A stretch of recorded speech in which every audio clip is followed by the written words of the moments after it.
I'm Jason Hager, and this is Marketing Notes for Entrepreneurs,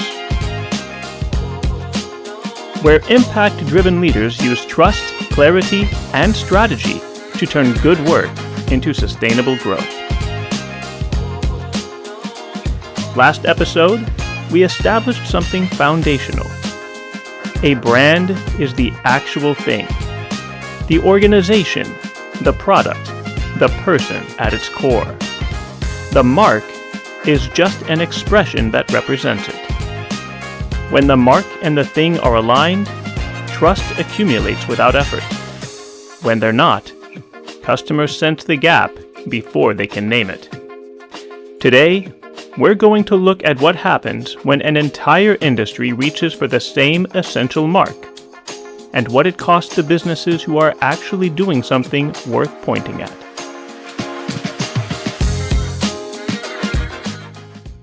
You've been here before. The chairs are arranged along the walls. Some of them have armrests, some don't, and the ones that do are slightly too narrow to be comfortable for long. There's a low table in the center, littered with magazines from 3 months ago, and perfectly positioned to be less useful than it was designed to be. The lighting is a particular shade of fluorescent that makes everyone look slightly unwell. There's a television mounted high on the wall, tuned to a cable news channel at low volume, with closed captions running a few seconds behind the audio. And everyone is filling out paperwork or looking at their phone. You signed in at the front desk 15 minutes ago. The person behind the glass was perfectly pleasant. She handed you a clipboard with 4 pages of forms, most of which asked for information you've provided at this same office before. You filled them out anyway, returned the clipboard, and took a seat in one of the uninviting chairs. You're not here because you're sick. Nothing is wrong exactly. You're just here for something routine, like a checkup, a follow-up, or a referral. But the room doesn't know that, and doesn't care. The room is just there. It treats everyone the same. On the wall across from you, there's a logo. It might be a stylized cross, or an abstract shape suggesting forward movement, or 2 hands cupped together. The colors are probably blue and green, or blue and white, or teal and gray. Beneath it, clean sans serif type. There is a tagline. Something about care. Something about you. Probably also about partnership or trust, or being there when it matters. You read it when you glanced around the room as you sat down. You haven't thought about it since. At some point, a door opens. A medical assistant calls a less familiar name, and someone across the room stands up and disappears through the door. It closes behind them. You look back at your phone. You don't feel angry. You're not having a bad experience exactly. You just feel, in a way you couldn't quite articulate if someone asked you to, like a number. Like your presence here is a transaction to be processed, rather than the person that you are. The logo on the wall seemed to promise something different. The room never got the message. That gap between what the mark promises and what the experience produces is the thesis of this episode.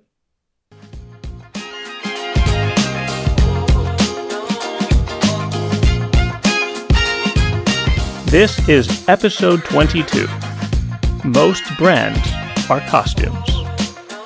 Let's talk about how they get that way and what it looks like when a brand takes the costume off. Let's start with how the costume gets made. Nobody sits down and decides to build a generic brand. That's almost never how it happens. What happens is usually more gradual and more understandable than that. You're starting a business, or you're rebranding one. You need a logo, a color palette, a name, something to put on a website and a business card, and a sign above the door. You look at what the successful organizations in your space are doing. You notice patterns, a certain kind of color, a certain kind of shape, a certain kind of language. You're not copying anyone specifically. You're absorbing what the category looks like when it's done well.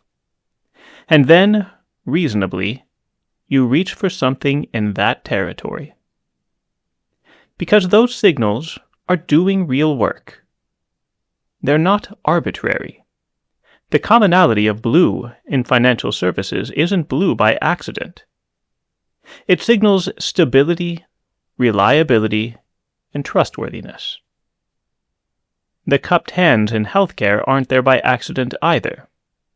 They signal care, warmth, and human connection. The scales and pillars in legal also aren't there by accident. They signal strength, fairness, and authority. These are legitimate emotional associations. They're reaching for something real. And for a business finding its footing, borrowing those signals from the category is a reasonable thing to do. It tells the market you belong here. And importantly, it works well enough until you figure out what actually makes you different. The costume isn't the mistake. It's a placeholder. The mistake is forgetting you're wearing one. Because the longer you wear it, the more invisible it becomes. To you, not to the customer. You stop seeing the costume. Then you start defending it. You start mistaking familiarity for identity. And when that happens, the mark stops being a placeholder and starts being a ceiling. A limit on how distinct your business can become, because the signals you're sending are indistinguishable from everyone around you. Or you disassociate from it entirely, widening the distance between the mark and your brand. If you remember the last episode, you know that this is quite possibly worse. Either way, you end up with a similar problem. The customer is standing in front of two organizations. Both of them are wearing the same costume. Neither one has given them a reason to choose them. Now that's important, because the costume isn't inherently bad. It's what you wear until you've earned your own clothes. Categories exist for a reason. They help customers orient themselves. They give people a rough idea of what they're looking at before they know anything else. The mistake isn't wearing the costume. The mistake is never becoming anything more than it. The category gives you a place to start. The thing gives you something worth being known for. Now let's talk about what the costume costs. Think back to the waiting room from the beginning of this episode. That wasn't a bad business. Nothing was wrong exactly. The staff was pleasant. The process was functional. The care, when you eventually received it, was probably adequate. But the logo on the wall made a promise the room hadn't kept. It said care. It said partnership. It said you matter here as a person, not just as a patient. And the experience, the forms, the chairs, the television, the name called from behind a door, said something closer to, we process a lot of people, and you are one of them. That's not cruelty, that's volume. That's what happens when an operation scales without asking whether the thing behind the mark has scaled with it. The mark kept saying care. The system quietly optimized for throughput. And the patient, the customer, felt it. Not as an accusation, not as a conscious critique, just as a low-grade sense of disconnection. That the place they experienced didn't quite match the place they'd been promised. This is what the costume costs. Trust consistently eroded in a series of small moments. The feeling of being processed rather than seen, accumulated over enough visits, becomes the reason someone starts looking for an alternative when one appears. The costume kept the promise the category made. It didn't keep the promise the organization made. Those are two different promises. And most businesses are only tracking one of them. Here's what escaping the costume looks like.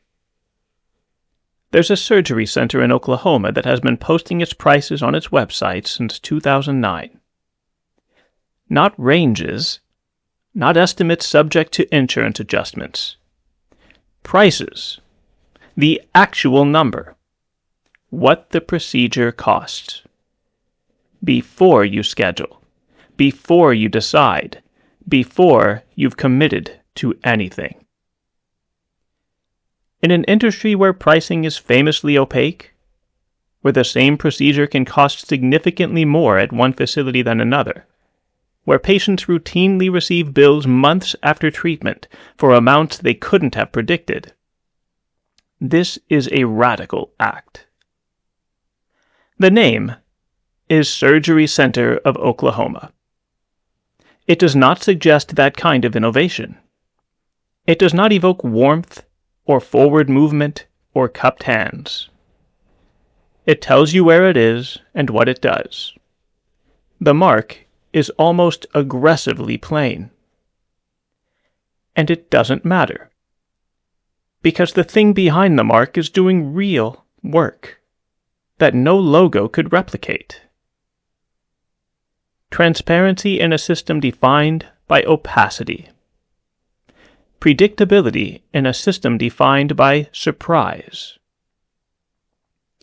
Respect for the patient's ability to make an informed choice in a system that routinely withholds the information required to make one. That's not a marketing strategy. That's a value made operational. The mark points at it, but the mark isn't why it works. A pediatric clinic doing something similar. A membership model. No financial surprises. Care for patients from birth through young adulthood is making the same kind of bet. The tagline says every patient deserves to be seen and heard. The model is designed to make that true. Not to say it, to make it structurally, operationally, actually true. The mark in both cases is almost secondary. What the patient experiences is an organization that is being what it says it is. That alignment is so rare in this industry that it makes the underlying difference impossible to ignore. Not because the branding is clever, but because the thing behind it is genuinely different. The costume in both cases has been taken off. Not by redesigning the logo, but by building something the logo doesn't have to cover for. So how do you know if you're wearing one? Take your logo, your tagline, your color palette, your about page, everything that constitutes your mark, and ask, could this belong to another business in your industry without anyone noticing? Not because it shares a color or because it uses a familiar typeface, but because nothing about the whole expression tells you who this business is. If the answer is yes, you're probably wearing the costume. That's not a crisis.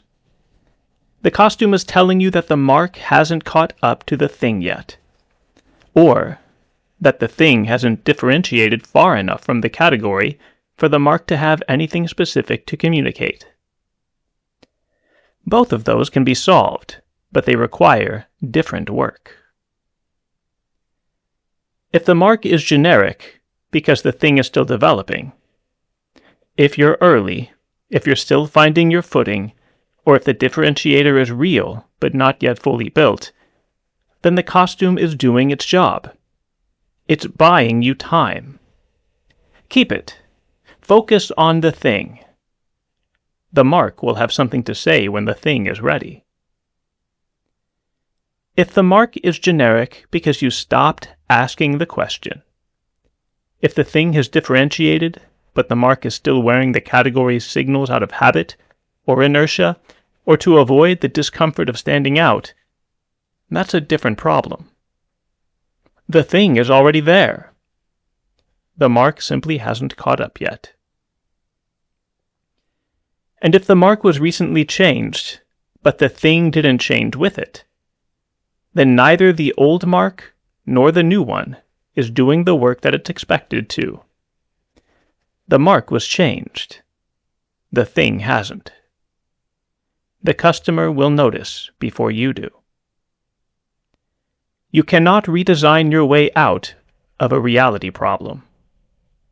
If the thing hasn't changed, changing the mark only changes the costume. The costume is only a problem when you've forgotten you're wearing it, or when you change it without asking what it was supposed to be pointing at in the first place. The question isn't whether your mark looks like your competitors. The question is whether your mark is pointing accurately at something uniquely valuable. One question before you close this out. Think about the waiting room again. You're sitting there, looking at the logo on the wall, reading the tagline about care. Now imagine someone sitting in the waiting room, lobby, or reception area of your business. They see your mark. They read your words. Then they experience the thing behind them. Do those two things point to the same reality? Not perfectly and not in every detail, but in the way that matters, in the feeling they leave with, and whether the mark and the thing are pointed at the same place. That alignment is the work.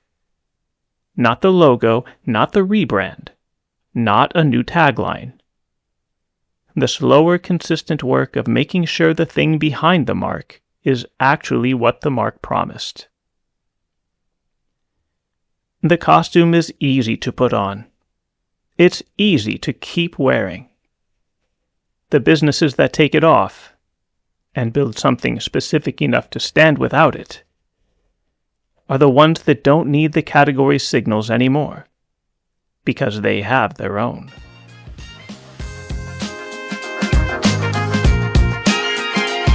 If you want an outside perspective on whether your mark is pointing accurately at your thing, or whether you've been wearing the costume long enough that you've stopped seeing it, I do a deep dive diagnostic into your brand and give you an honest read along with clear next steps.